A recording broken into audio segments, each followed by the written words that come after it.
Chapitre 22. Arrivée de Sainte Anne à Bethléem. Joseph avait terminé les arrangements qu'il voulait faire, dans la grotte de la crèche et les grottes adjacentes, pour loger ses hôtes de Nazareth et recevoir les rois annoncés par Marie. Il s'était retiré avec la très sainte Vierge et l'enfant Jésus dans une autre grotte. L'âne seul avait été laissé auprès de la crèche. Des curieux étaient encore arrivés, tour à tour de Bethléem, pour voir l'enfant.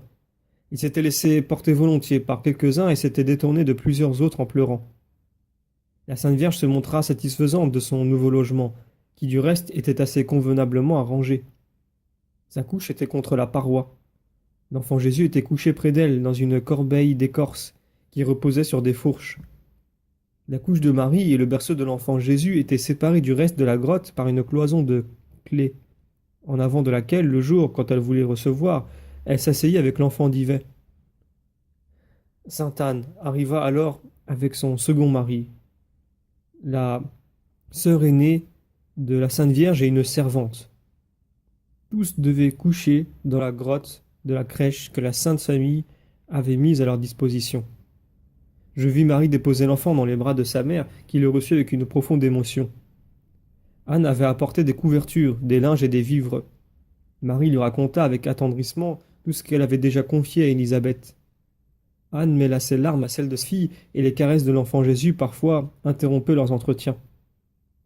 La Sainte Vierge revint ensuite dans la grotte de la Nativité, et le petit Jésus fut couché de nouveau dans la crèche. Lorsque Joseph et Marie étaient seuls auprès de l'enfant, je les voyais souvent l'adorer.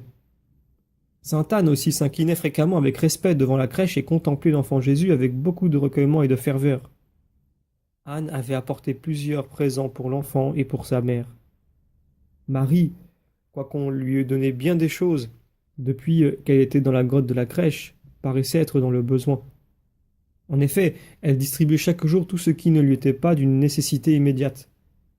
Je l'entendis dire à sainte Anne que les rois de l'Orient devaient bientôt venir et que leur arrivée ferait grand bruit. Sainte Anne alors quitta pour quelque temps la Sainte Vierge. Elle se rendit avec sa fille aînée à 3 lieues de là, dans la tribu de Benjamin, chez une sœur cadette qui était mariée.